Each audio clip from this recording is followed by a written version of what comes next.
Chief justice Peshawar high court का सियासी किरदार। अवामी नेशनल पार्टी के एमएल वली खान का इल्ज़ाम, पेशावर हाई कोर्ट पर अदम एतमाद का इजहार। मीडिया से गुफ्तगू में बताया, मैंने हाई कोर्ट में साबिक चेयरमैन पीटीआई के खिलाफ केस कर रखा है।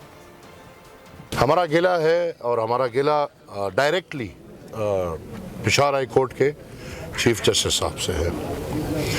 पेशावर हाई कोर्ट का चीफ जस्टिस साहब जो किरदार अदा कर रहा है, ये किरदार कोई नया नहीं। इसी हाई कोर्ट में मैंने इमरान, जनरल फैज़ और बाकी कुछ लोगों के खिलाफ केस डाला हुआ है।